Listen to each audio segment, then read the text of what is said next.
Hi, this is Balakrishna. మీరు చూస్తున్నారు automobile tech YouTube channel. ఈ ఛానల్లో మనం ఆటోమొబైల్కి సంబంధించిన ఎన్నో విషయాలు తెలియజేస్తున్నాం. అందులో భాగంగా ఈరోజు క్లాస్లో మనం గ్యాసియస్ ఫ్యూయల్స్ గురించి డిస్కస్ చేసుకుందాం. అంటే ప్రీవియస్ క్లాస్లో మనం సాలిడ్ ఫ్యూయల్స్ మరియు లిక్విడ్ ఫ్యూయల్స్ వాటి వీటి గురించి కూడా మనం డిస్కస్ చేసుకోవడం జరిగింది. అలానే ఆ రెండింటి మధ్యలో ఉండేటువంటి మెరిట్స్ అండ్ డిమెరిట్స్ గురించి కూడా మనం డిస్కస్ చేసుకోవడం కూడా జరిగింది. అయితే ఈరోజు క్లాసులో మనకి మూడవ రకమైనటువంటి గ్యాసియస్ ఫ్యూయల్స్ గురించి కూడా మనం ఈరోజు క్లాసులో డిస్కస్ చేద్దాం. మనకి యాక్చువల్గా మనం 3 రకాలైనటువంటి ఫ్యూయల్స్ అనేవి మనకి లభ్యమవుతున్నాయి. అందులో ఫస్ట్ సాలిడ్ ఘనస్థితిలో ఉన్నటువంటి ఫ్యూయల్స్ సాలిడ్ ఫ్యూయల్స్, మరియు ద్రవ స్థితిలో ఉన్నటువంటి ఫ్యూయల్స్ లిక్విడ్ ఫ్యూయల్స్, అండ్ వాయు స్థితిలో ఉన్నటువంటి ఫ్యూయల్స్ గ్యాసియస్ ఫ్యూయల్స్. సో ఈ గ్యాసియస్ ఫ్యూయల్స్ ఏమేమి ఉంటాయి, ఎలా ఉంటాయి, అందులో ఈ గ్యాసియస్ ఫ్యూయల్స్ ఎక్కడి నుంచి వస్తాయి, అవన్నీ కూడా మనం ఈరోజు ఈ క్లాస్లో డిస్కస్ చేసుకుందాం. అయితే ఈ యొక్క గ్యాసియస్ ఫ్యూయల్స్ గురించి మనం డిస్కస్ చేద్దాం. యాక్చువల్గా ఈ గ్యాసియస్ ఫ్యూయల్స్ ఎక్కడ ప్రొడ్యూస్ అవుతాయి అంటే, మనం నిన్న ప్రీవియస్ క్లాస్లో చూసుకున్నట్లుగా మనం పెట్రోలియం ప్రొడక్ట్స్ ఉంటాయి. సో ఈ పెట్రోలియం ప్రొడక్ట్స్ ఎక్కడ వస్తాయి అంటే పెట్రోలియం క్రూడ్ ఆయిల్ దగ్గర, ఈ యొక్క క్రూడ్ ఆయిల్ దగ్గర మనకి న్యాచురల్ పెట్రోలియం క్రూడ్ ఆయిల్ దగ్గర పెట్రోలియం ప్రొడక్ట్స్ అనేవి ఉత్పత్తి అవ్వడం జరుగుతుందని మనం ప్రీవియస్ క్లాస్లో డిస్కస్ చేసుకున్నాం. అంటే ఈ క్రూడ్ ఆయిల్ ఎక్కడే ఉంటుంది అంటే ఎర్త్ యొక్క అండర్ గ్రౌండ్లో క్రూడ్ ఆయిల్ ఉంటుంది. ఇక్కడ ఈ ఏరియాలో క్రూడ్ ఆయిల్ అనేది ఇవ్వడం జరిగింది అని మనం ప్రీవియస్ క్లాస్లో డిస్కస్ చేసుకోవడం జరిగింది. అంటే ఎక్కడైతే ఈ యొక్క క్రూడ్ ఆయిల్ నిక్షేపాలు ఉన్నాయో అక్కడ ఎర్త్ సర్ఫేస్ నుంచి పైనుంచి డ్రిల్డ్ హోల్ ద్వారా ఇవి మనం మెషినరీ ద్వారా పైకి అనేది తీసుకురావడం జరుగుతుందని ప్రీవియస్ క్లాస్లో తెలుసుకున్నాం. సో ఈ క్రూడ్ ఆయిల్ ఎక్కడైతే లభిస్తుందో దాని చుట్టువైపులా ఇక్కడ ఈ ఏరియా ఈ సరౌండింగ్స్లో మొత్తం కూడా మనకి ఈ యొక్క న్యాచురల్ గ్యాస్ అనేది ఉండటం జరుగుతుంది. అంటే ఈ న్యాచురల్ గ్యాసెస్ ఎక్కడ మనకు వస్తాయి అంటే పెట్రోల్ ఉత్పత్తులు వచ్చేటువంటి క్రూడ్ ఆయిల్ ఏదైతే ఉందో ఆ క్రూడ్ ఆయిల్ చుట్టూ నియర్ బై లేదా చుట్టూ ఈ యొక్క గ్యాసెస్ అనేవి సర్క్యులేట్ అవుతూ ఉంటాయి. అంటే మనకి వచ్చేటువంటి క్రూడ్ ఆయిల్ ఏదైతే ఉందో దాని చుట్టూతా under the earth surfaces earth surfaces. So ఈ సర్ఫేసెస్ ఎర్త్ సర్ఫేస్ ఏదైతే ఉందో దాని క్రింద భాగంలో మనకి యాక్చువల్గా ఈ యొక్క క్రూడ్ ఆయిల్ అనేది మనకి లభ్యమవుతుంది. ఆ లభ్యమైనటువంటి క్రూడ్ ఆయిల్ చుట్టూతా కూడా ఈ యొక్క గ్యాసియస్ ఫ్యూయల్స్ అనేవి ఇవ్వడం జరుగుతుంది. అంటే న్యాచురల్ గ్యాస్, ఇది ఏ గ్యాస్ ఉంటుంది ఇక్కడ న్యాచురల్ గ్యాస్ అనేది ఇక్కడ ఉంటుంది. సో న్యాచురల్ గ్యాస్ అనేది ఈ యొక్క మనకు వచ్చేటువంటి న్యాచురల్ పెట్రోలియం ప్రొడక్ట్స్ ఏవైతే ఉన్నాయో ఈ యొక్క క్రూడ్ ఆయిల్ చుట్టూతా కూడా అండర్ ద ఎర్త్లో అంటే భూభాగం క్రింది భాగంలో మరియు ఈ క్రూడ్ ఆయిల్ చుట్టూతా కూడా ఈ యొక్క న్యాచురల్ గ్యాసెస్ అనేవి సర్క్యులేట్ అవుతూ ఉంటాయి. యాక్చువల్గా ఈ న్యాచురల్ గ్యాస్లో ఏముంటాయి అంటే మీరు చూసినట్టు మార్ష్ గ్యాస్, దానినే ఇంకో పేరు మీథేన్. సో దానికి ఈ యొక్క ఫార్ములా వచ్చి CH4. సో ఈ మీథేన్ అనేది లార్జ్ క్వాంటిటీలో ఉంటుంది. ఎంత ఉంటుంది అంటే చాలా ఎక్కువ మొత్తంలో ఈ యొక్క లార్జ్ క్వాంటిటీలో ఈ న్యాచురల్ గ్యాస్ ఏదైతే మనకి న్యాచురల్ గ్యాస్ అనేది వస్తుందో ఆ న్యాచురల్ గ్యాస్లో ఈ లార్జ్ క్వాంటిటీలో ఈ మీథేన్ వాయువు అనేది ఈ మీథేన్ గ్యాస్ అనేది ఉంటుంది. ఎక్కువ శాతం ఈ మీథేనే కలిగి ఉంటుంది ఈ యొక్క న్యాచురల్ గ్యాస్. యాక్చువల్గా ఈ న్యాచురల్ గ్యాస్ ఎక్కడి నుంచి వస్తాయి అంటే మనకి అండర్ ద ఎర్త్ సర్ఫేసెస్లో ఉన్నటువంటి క్రూడ్ ఆయిల్స్ నిక్షేపాలు ఎక్కడైతే ఉన్నాయో దాని చుట్టూతా కూడా ఈ యొక్క న్యాచురల్ గ్యాసెస్ అనేవి సర్క్యులేట్ అవుతూ ఉంటాయి. ఈ యొక్క క్రూడ్ ఆయిల్ని మనం ఎప్పుడైతే కనిపెట్టి తీసామో దాని చుట్టూ కూడా మనకి ఈ న్యాచురల్ గ్యాసెస్ అనేవి మనకి లభ్యమవుతూ ఉంటాయి. వాటిని కూడా మనం ఈ యొక్క ప్రాసెస్ ద్వారా బయటికి తీయొచ్చు. అందులో మ్యాక్సిమం కేసెస్లో ఈ యొక్క మీథేన్ వాయువు అనేది లార్జ్ అమౌంట్ ఆఫ్గా ఉంటుంది. అంటే చాలా ఎక్కువ మొత్తంలో మీథేన్ అనేది ఉంటుంది. మరియు దాంట్లో small little much ethane C2H6 ethane C2H6ని కలిగి ఉంటుంది. అలాగే కార్బన్ డైఆక్సైడ్ CO2ని కూడా కలిగి ఉంటుంది. అది కాక కార్బన్ మోనోఆక్సైడ్ కార్బన్ మోనోఆక్సైడ్ COని కూడా కలిగి ఉంటుంది. లార్జ్ అమౌంట్ ఆఫ్ మీథేన్ వాయువు అనేది ఈ న్యాచురల్ గ్యాస్లో ఉంటుంది. మరియు ఈ మూడు కూడా స్మాల్ అమౌంట్ ఆఫ్ గ్యాసెస్గా ఉంటాయి అన్నమాట. అంటే మనకు వచ్చేటువంటి న్యాచురల్ గ్యాస్లో ఎక్కువ మొత్తంలో మీథేన్ వాయువుని కలిగి ఉంటుంది. మరియు అతి తక్కువ మొత్తంలో ethane, carbon dioxide and carbon monoxide అనేవి ఇవ్వటం జరుగుతూ ఉంటుంది. ఇవి కాకుండా మనం ఈ న్యాచురల్ గ్యాస్ నుంచి మనం కొన్ని ఆర్టిఫిషియల్గా అంటే ప్రిపేర్డ్ ఫ్యూయల్స్ అని మనం ఫస్ట్ క్లాస్లో ప్రీవియస్ క్లాస్లో తెలుసుకోవడం జరిగింది. అంటే ప్రిపేర్డ్ ఫ్యూయల్స్ అంటే మనం తయారు చేసుకునేటువంటి ఫ్యూయల్స్ అన్నమాట. అంటే వచ్చినటువంటి న్యాచురల్గా వచ్చేటటువంటి ఈ క్రూడ్ ఆయిల్ కావచ్చు లేదా కోలు కావచ్చు, వాటన్నిటిని నుంచి మరియు ఇట్లా న్యాచురల్ గ్యాస్ కూడా కావచ్చు. అంటే ఏ స్టేట్లో ఉన్నటువంటి ఫ్యూయల్ అయినా కానీ న్యాచురల్గా కొన్ని లభ్యమవుతాయి, కొన్ని మనం ఆర్టిఫిషియల్గా తయారు చేసుకుంటాం. వాటినే మనం ప్రిపేర్డ్ ఫ్యూయల్స్ అంటాం. అంటే మనం ప్రిపేర్ చేసుకునేటువంటి ఫ్యూయల్స్. సో మనకి దొరికేటువంటి ఈ న్యాచురల్ గ్యాస్ నుంచి కూడా మనం కొన్ని రకాలైనటువంటి ప్రిపేర్డ్ ఫ్యూయల్స్ అనేవి మనం మ్యానుఫ్యాక్చరింగ్ ఫ్యూయల్స్ అనేవి మనం తయారు చేసుకుంటాం. అటువంటి వాటిలలో ముఖ్యంగా వచ్చేటువంటి గ్యాసులు కోల్ గ్యాస్.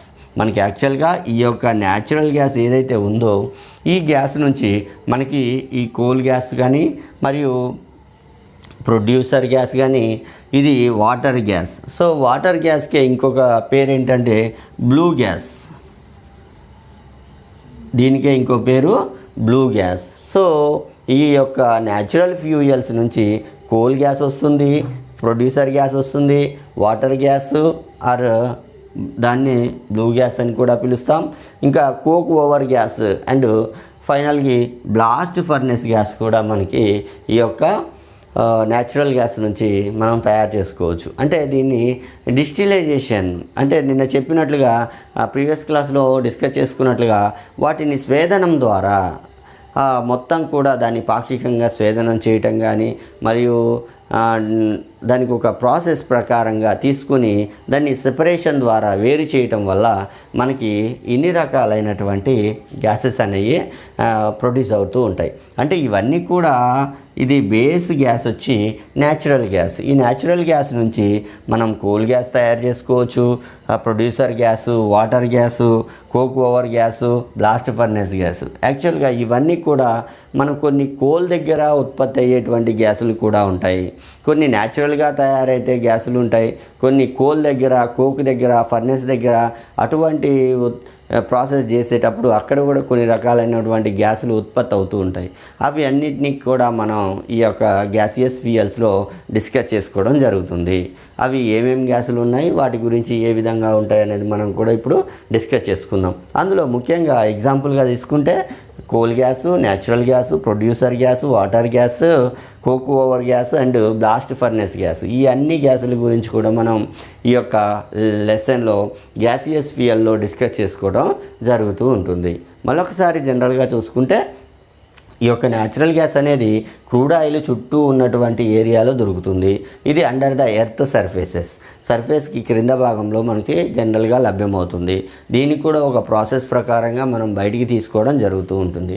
ఇందులో ఎక్కువ శాతం మార్స్ గ్యాస్ ఆర్ మీథేన్ అనేది లార్జ్ అమౌంట్గా ఉంటుంది. ఎక్కువ శాతం మీథేన్ని కలిగి ఉంటుంది. తక్కువ శాతంలో చాలా little మచ్లో ethane and carbon monoxide మరియు కార్బన్ డైఆక్సైడ్ ఇవి CO2, CO, C2H6 అనేవి చాలా తక్కువ క్వాంటిటీలో కలిగి ఉంటుంది. అది ఎక్కువ క్వాంటిటీలో మీథేన్ వాయువుని కలిగి ఉంటుంది ఈ యొక్క న్యాచురల్ గ్యాస్. ఇప్పుడు మనం ఈ యొక్క గ్యాసియస్ ఫ్యూయల్స్లో ఉన్నటువంటి coal gas, natural gas and producer gas, water gas, coke oven gas and blast furnace gas.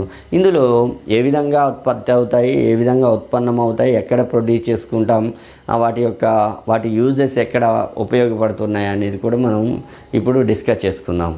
ముందుగా న్యాచురల్ గ్యాస్ గురించి తెలుసుకుందాం. న్యాచురల్ గ్యాస్ అనేది ఇంతకుముందు చెప్పినట్లుగా న్యాచురల్ ఫ్యూయల్స్, పెట్రోలియం ప్రొడక్ట్స్ ఎక్కడైతే ఉత్పత్తి అవుతున్నాయో దాని చుట్టూ ఉన్నటువంటి ఏరియాలోనే ఈ యొక్క న్యాచురల్ గ్యాసెస్ అనేవి దొరుకుతూ ఉంటాయి. యాక్చువల్గా ఈ natural gases under the earth సర్ఫేసెస్లోనే దొరుకుతాయి. ఈ యొక్క న్యాచురల్ గ్యాసెస్లో మనకి CH4, C2H6 అంటే మీథేను, ఈథేను అధిక మొత్తంలో ఉంటూ మరియు small amount of hydrogen sulphide, carbon dioxide and nitrogen కూడా కలిగి ఉంటాయి. అంటే ఇందులో న్యాచురల్ గ్యాస్లో CH4, C2H6 ఒకటి కలిసిపోయి ఉన్నట్లుగా CH4 అండ్ C2H6 అనేవి ఉంటాయి. దీనితో పాటుగా తక్కువ మొత్తంలో, అంటే ఇవి ఎక్కువ మొత్తంలో CH4 ఉంటుంది, మీథేన్ అనేది చాలా ఎక్కువ మొత్తంలో ఉంటుంది, మిగిలినవి అన్నీ కూడా చాలా తక్కువ మొత్తంలో ఉంటాయి. అంటే ఈ న్యాచురల్ గ్యాస్లో అంటే ఫర్ ఎగ్జాంపుల్గా తీసుకుంటే 100% ఉంది అనుకోండి, దీంట్లో ఇది 80%, ఇది ఒక్కటే. అంటే ఎగ్జాంపుల్గా చెప్తున్నా, అంటే మీకు ఒక క్యాలిక్యులేషన్ ప్రకారంగా. అంటే ఏంటి, ఇది ఎక్కువ మొత్తంలో ఈ C2H4 అండ్ C2H6 అనేవి చాలా ఎక్కువ మొత్తంలో ఉంటాయి. అదే తక్కువ మొత్తంలో hydrogen sulphide, carbon monoxide and carbon dioxide, ఇంకా దాని యొక్క నైట్రోజన్స్ ఏవైనా ఉంటే ఇవి అతి తక్కువ మొత్తంలో ఈ యొక్క న్యాచురల్ గ్యాస్లో ఉండటం జరుగుతుంది. Next one coal gas. Coal యొక్క గ్యాస్. ఈ కోల్ గ్యాస్ ఏ విధంగా ఉత్పత్తి అవుతుంది అంటే మనం బిట్వీనస్ కోల్ ఇక్కడ చూడండి, ఇక్కడ ఇది బిట్వీనస్ కోల్. ఈ బిట్వీనస్ కోల్ని మనం ఏం చేస్తాము, ఫైర్ క్లే రిటార్ట్లో చేసి హీట్ చేస్తూ ఉన్నప్పుడు, యాక్చువల్గా ఫైర్ క్లే రిటార్ట్లో ఏం చేస్తాము, ఈ బిట్వీనస్ కోల్ని హీట్ చేస్తూ ఉన్నప్పుడు ఇటువంటి అంటే డిస్ట్రాక్టివ్ డిస్టిలైజేషన్ చేసినప్పుడు, ఈ యొక్క డిస్టిలేషన్ చేసినప్పుడు అంటే స్వేదనం ద్వారా, అంటే ప్రీవియస్ క్లాస్లో చెప్పినట్లుగా ఈ యొక్క బిట్వీనస్ కోల్ని ఫైర్ క్లే రిటార్ట్లో మనం ఏం చేస్తామంటే ఈ యొక్క డిస్టిలైజేషన్ చేస్తాం. ఈ స్వేదనం చేసినప్పుడు ఇది ఏమవుతుంది అంటే ఈ యొక్క కోల్ గ్యాస్ అనేది ఉత్పత్తి అవుతుంది. అంటే ఈ కోల్ గ్యాస్ని ఏ విధంగా పొందగలం, మనం ఎక్కడి నుంచి పొందగలం అంటే బిట్వీనస్ కోల్ నుంచి పొందవచ్చు. అంటే ఇది న్యాచురల్ గ్యాస్ నుంచి రాకుండా ఇది బిట్వీనస్ కోల్ని ఈ ఫైర్ క్లే రిటార్ట్లో హీట్ చేస్తున్నప్పుడు, దాని యొక్క డిస్ట్రాక్టివ్ డిస్టిలైజేషన్ చేసినప్పుడు ఈ యొక్క కోల్ గ్యాస్ అనేది మనకి ఉత్పత్తి అవ్వడం జరుగుతూ ఉంటుంది. ఇది ఇందులో ఏమేమి కలిగి ఉంటాయి అంటే CO కార్బన్ మోనాక్సైడ్ ఉంటుంది, CO2 కార్బన్ డయాక్సైడ్ ఉంటుంది, ఇంకా హైడ్రోజన్ ఉంటుంది, మరియు CH4 మీథేన్ కూడా ఉంటుంది. అంటే ఇదేమో ఈ యొక్క బిట్వీనస్ కోల్ని ఫైర్ క్లే రిటార్ట్లో తీసుకొని డిస్ట్రాక్టివ్ డిస్టిలైజేషన్ చేసినప్పుడు మనకి ఈ యొక్క కోల్ గ్యాస్ అనేది వస్తుంది. అంటే అంటే ప్రీవియస్ క్లాస్లో చెప్పినట్లుగా డిస్టిలైజేషన్ స్వేదనం చేయటం ద్వారా, అంటే ఇది ఒక హీట్ చేస్తూ ఉన్నప్పుడు మనం జనరల్గా చూడండి, మీరు ఇంట్లో వండుకునే అన్నం వండుతూ ఉంటారు, దానిపైన మూత తీసిన వెంటనే ఏమవుతుంది, కొన్ని రకాల గ్యాసులు పైకి రావడం జరుగుతుంది. అటువంటి విధంగానే ఈ యొక్క బిట్వీనస్ కోల్ని మనం ఫైర్ క్లే రిటార్ట్లో హీట్ చేస్తూ ఉన్నప్పుడు ఇది డిస్ట్రాక్టివ్ డిస్టిలైజేషన్ ద్వారా ఈ యొక్క కోల్ గ్యాస్ అనేది మనం పొందగలుగుతాం. సో ఇందులో ఏమేమి గ్యాసులు ఉంటాయి అంటే CO కార్బన్ మోనాక్సైడ్ ఉంటుంది, కార్బన్ డయాక్సైడ్ ఉంటుంది, హైడ్రోజన్ ఉంటుంది అండ్ మీథేన్ కూడా ఈ యొక్క కోల్ గ్యాస్లో ఉండటం జరుగుతుంది. మరియు ఇది ఎక్కడెక్కడ పనిచేస్తుంది అంటే ఎక్కువ శాతం దీన్ని బాయిలర్స్లో యూజ్ చేస్తాం. మరియు గ్యాస్ ఇంజన్స్, మనకి ఆటోమొబైల్స్లో పెట్రోలు డీజిలే కాకుండా గ్యాస్ ద్వారా కూడా రన్ అయ్యేటువంటి ఇంజన్స్ ఉన్నాయి, CNGs. సో CNGs వల్ల కూడా మనం చాలా యొక్క ఈ యొక్క వెహికల్స్ని రన్ చేస్తూ ఉంటాం. అటువంటి వాటిలలో ఈ గ్యాస్ ఇంజన్స్లలో కూడా ఈ యొక్క కోల్ గ్యాస్ని యాజ్ ఏ ఫ్యూయల్గా ఉపయోగించుకోవడం జరుగుతూ ఉంటుంది. మరియు ముఖ్యంగా బాయిలర్స్లో వాడతాం, ఈ గ్యాస్ ఇంజన్స్లో ఉపయోగిస్తాం.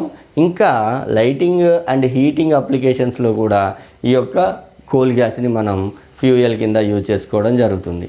అంటే ఇదేమో బాయిలర్స్, గ్యాస్ ఇంజన్స్, ఇంకా లైటింగ్ అండ్ హీటింగ్ అప్లికేషన్స్లో కూడా ఈ యొక్క కోల్ గ్యాస్ని మనం ఫ్యూయల్గా ఉపయోగించుకోవచ్చు.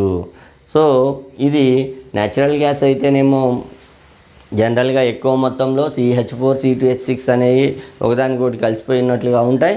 అందులో small amount of heat, small amount of gases ఏమో hydrogen sulphide, carbon dioxide and nitrogens అన్నీ కూడా స్మాల్ అమౌంట్ ఆఫ్ గ్యాసెస్ ఇందులో కలిసిపోయి ఉంటాయి, అది న్యాచురల్ గ్యాస్లో. అదే ఈ యొక్క కోల్ గ్యాస్ అయితే బిట్వీనస్ కోల్ని మనం ఫైర్ క్లే రిటార్ట్ ద్వారా డిస్ట్రాక్టివ్ డిస్టిలైజేషన్ చేసినప్పుడు మాత్రమే ఈ యొక్క కోల్ గ్యాస్ని మనం తీసుకోగలుగుతాం. అలానే ఇందులో CO, CO2, H2, CH4 carbon monoxide, carbon dioxide, hydrogen and methane వాయువులు ఈ యొక్క కోల్ గ్యాస్లో కలిగి ఉంటాయి. మరియు ఇది boilers, gas engines, lighting and heating అప్లికేషన్స్లో కూడా యాజ్ ఏ ఫ్యూయల్గా ఈ యొక్క కోల్ గ్యాస్ని మనం ఉపయోగించుకోవచ్చు. అదే నెక్స్ట్ వన్ గ్యాస్. ఈ ప్రొడ్యూసర్ గ్యాస్ని తీసుకుంటే ప్రొడ్యూసర్ గ్యాస్ ఏ విధంగా ఉత్పత్తి అవుతుంది అంటే పార్షియల్ బర్నింగ్ ఆఫ్ కోక్. యాక్చువల్గా ఇది పాక్షికంగా బర్నింగ్ అవ్వటం వల్ల ఇది కోకుని కోక్ అనేది మళ్ళీ సాలిడ్ ఫ్యూయల్స్లో కోలు ఇవన్నీ కూడా ఉంటాయి. సో ఈ యొక్క పార్షియల్ బర్నింగ్ ఆఫ్ కోక్ అనే దాన్ని పార్షియల్గా బర్నింగ్ చేసినప్పుడు ఎక్కడ in a mixed air stem blast. So ఇది ఎయిర్ మిక్స్డ్ స్టెమ్ బ్లాస్ట్లో ఈ యొక్క కోక్ని పార్షియల్గా అంటే పాక్షికంగా బర్నింగ్ చేయటం వల్ల, అంటే ఇది కంప్లీట్గా బర్నింగ్ కాకముందే పార్షియల్గా కొంతవరకు బర్నింగ్ చేయటం వల్ల, ఇప్పుడు మీరు చూడండి, మీరు ఏదైనా ఒక చెక్కనో లేదా ఏ కోల్నో ఒక కాలేటువంటి ఎయిర్ బ్లాస్ట్లో పడేసినప్పుడు అది కొన్ని రకాలైనటువంటి గ్యాసుల్ని మీరు అబ్జర్వ్ చేయొచ్చు. మీరు ఒక చెక్కని లోపలికి పెట్టారనుకోండి, కాలుతూ ఉన్న దాంట్లో ఒక చెక్కని పెట్టారు, అందులో నుంచి రకరకాల గ్యాసులు మీకు విత్ సౌండ్తో వస్తున్నట్టు మీకు ఎప్పుడైనా అబ్జర్వ్ చేయొచ్చు. జనరల్గా మీ ఇళ్ళల్లో వాటర్ కాచుకోవడానికి ఇలాంటి వాటిల్లో ఈ కోల్ అనేది ఉపయోగిస్తూ ఉంటారు జనరల్గా. అలాంటప్పుడు మీరు ఇటువంటి చూడొచ్చు అనమాట. లేదా మీరు చలిమంట కాసుకున్నప్పుడు ఇటువంటి చెక్కలేనా పెట్టినప్పుడు కొన్ని రకాలైనటువంటి గ్యాసులు, అంటే అది కంప్లీట్గా మండక ముందే పార్షియల్గా బర్నింగ్ అయినప్పుడే ఇటువంటి గ్యాసులు కొన్ని బయటకు వచ్చేటువంటి అవకాశం ఉంటుంది. అది మీరు జనరల్గా ప్రాక్టికల్గా కూడా అబ్జర్వ్ చేసుకోవచ్చు. ఇది కూడా ఏంటంటే ప్రొడ్యూసర్ గ్యాస్ అనేది కూడా అదే పార్షియల్ బర్నింగ్ ఆఫ్ కోక్. ఎప్పుడు అంటే in a mixed air stem blast. ఈ యొక్క ఎయిర్ స్టెమ్ బ్లాస్ట్ మిశ్రమ ఎయిర్ స్టెమ్ బ్లాస్ట్లో కోక్ని పార్షియల్గా బర్నింగ్ చేసినప్పుడు, అంటే పాక్షికంగా మొత్తం కంప్లీట్గా కాకుండా కొంతవరకు బర్నింగ్ చేసినప్పుడు ఈ యొక్క ప్రొడ్యూసర్ గ్యాస్ అనేది మనం పొందొచ్చు. ఇది ఎక్కువ శాతం హైడ్రోజన్ని మాత్రం కలిగి ఉంటుంది. ఇది పవర్ జనరేషన్లో ఉపయోగపడుతుంది. ఇది ఎక్కువగా పవర్ జనరేషన్లో యూజ్ చేస్తాం. అలాగే గ్లాస్ మెల్టింగ్ ఫర్నేసెస్ అంటే ఇప్పుడు గ్లాసుని మనం హీట్ చేసేటువంటి ఉంటాయి. అంటే మీరు ఇప్పుడు అన్నీ కూడా గాజు గ్లాసులు లేదా గాజు బొమ్మలు చాలా అఫీషియల్గా ఎంతో అందంగా ఆకృతుల్ని తయారు చేస్తాం. అలా అందంగా ఆకృతుల్ని తయారు చేయడానికి ఆ యొక్క గ్లాసుని హీట్ చేయాలి, అంటే మెల్టింగ్ పాయింట్ కంటే దాటి హీట్ చేసినప్పుడే అది మనం అనుకున్న షేప్లో మెల్ట్ అవుతుందన్నమాట. అటువంటి మెల్టింగ్ పాయింట్ని దాటి కూడా హీట్ చేయాలి అంటే ఈ యొక్క ప్రొడ్యూసర్ గ్యాస్ని ఎక్కువగా ఉపయోగిస్తూ ఉంటాం. అంటే ఇది యాక్చువల్గా మిశ్రమ ఎయిర్ స్టెమ్ బ్లాస్ట్లో ఈ యొక్క కోకుని పాక్షికంగా బర్నింగ్ చేసినప్పుడు ఈ ప్రొడ్యూసర్ గ్యాస్ అనేది మనం పొందొచ్చు. ఇందులో ఎక్కువగా హైడ్రోజన్ మాత్రమే ఉంటుంది. ఇది పవర్ జనరేషన్లో ఎక్కువగా ఉపయోగపడుతుంది. అలానే గ్లాస్ మెల్టింగ్ ఫర్నేస్లో కూడా ఇది ఎక్కువగా ఉపయోగపడుతూ ఉంటుంది అన్నమాట.